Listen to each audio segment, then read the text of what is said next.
যুক্তরাষ্ট্র ও ইসরায়েলের যৌথ হামলায় নিহত ইরানের সর্বোচ্চ নেতা আয়াতুল্লাহ আলী খামেনির জানাজায় অংশ নিতে তেহরান যাচ্ছেন এনসিপির মুখ্য সমন্বয়ক নাসিরউদ্দিন পাটোয়ারি। এরই মধ্যে তিনি ভিসার জন্য আবেদন করেছেন বলে জানা গেছে। তবে ঠিক কবে ইরানের উদ্দেশ্যে রওনা দেবেন তিনি, এ নিয়ে কি বলছে তার দল, জানাচ্ছেন এসআই রাজ। আমরা এক আল্লাহ ছাড়া কাউকে ভয় পাই না।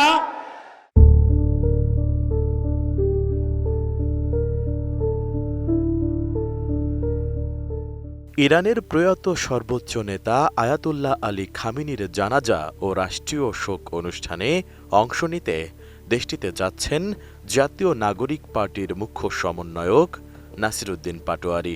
এনসিপি সূত্রে জানা গেছে, ইরান দূতাবাসে ভিসার জন্য এরই মধ্যে আবেদন করেছেন তিনি। তবে এখনও ভিসা না পাওয়ায় বিমানের টিকিট কাটতে পারেননি। ফলে কবে এবং কোন ফ্লাইটে তিনি ঢাকা ছাড়বেন তা এখনও চূড়ান্ত হয়নি।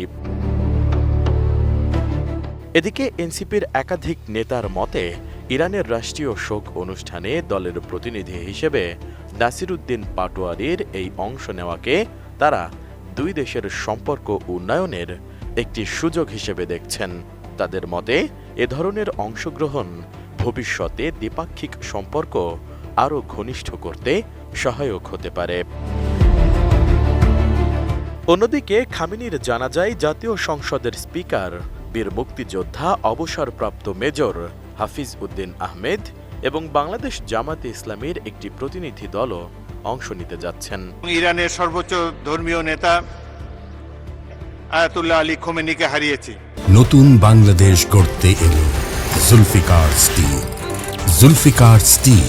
জামাতের এক সংবাদ বিজ্ঞপ্তিতে জানানো হয়েছে, ইরান সরকারের আমন্ত্রণে দলটির একটি উচ্চ পর্যায় প্রতিনিধি দল আগামী ৩ জুলাই ঢাকা ত্যাগ করবে।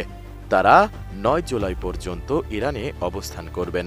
প্রতিনিধি দলের নেতৃত্বে থাকবেন বাংলাদেশ জামাতে ইসলামীর নায়েবে আমির অধ্যাপক মুজিবুর রহমান এমপি। সঙ্গে থাকবেন মোহাম্মদ নুরুল আমিন এমপি, ডক্টর মোহাম্মদ কেরামত আলী এমপি এবং ডাক্তার এস.এম. খালিদুজ্জামান। গত ২৮ ফেব্রুয়ারি ইসলামী প্রজাতন্ত্র ইরানের শাসক গোষ্ঠীর পতন ঘটানোর উদ্দেশ্যে দেশটির বিভিন্ন গুরুত্বপূর্ণ স্থাপনায় আকস্মিক যৌথ হামলা চালায় যুক্তরাষ্ট্র ও ইসরায়েল। ওই হামলায় নিহত ইরানের সাবেক সর্বোচ্চ নেতা আয়াতুল্লাহ আলী খামেনির শেষকৃত্য ও দাফন অনুষ্ঠানের প্রস্তুতি সম্পন্ন করেছে দেশটির কর্তৃপক্ষ। আগামী ৪ জুলাই থেকে ইরানের রাজধানী তেহরান এবং পবিত্র তীর্থনগরী কোমে এই শোকানুষ্ঠান শুরু হতে যাচ্ছে। ইরানের আধা সরকারি সংবাদ সংস্থা মেহের নিউজ জানায়, আগামী ৯ জুলাই উত্তর পূর্বাঞ্চলীয় শহর এবং খামেনির জন্মস্থান মাশহাদে তার দাফন সম্পন্ন হবে। অত্যন্ত মর্যাদাপূর্ণ এই শেষকৃত্য অনুষ্ঠানে প্রায় ২ কোটি মানুষের সমাগম হতে পারে বলে ধারণা করছেন দেশটির ঊর্ধ্বতন কর্মকর্তারা। বিপুল এই জনসমাগম ও পুরো প্রক্রিয়াটি শান্তিপূর্ণ ও সুশৃঙ্খলভাবে সম্পন্ন করতে দেশটির পুলিশ প্রশাসন এবং ইসলামিক রিভলিউশনারি গার্ড কর্পস যৌথভাবে কাজ করবে।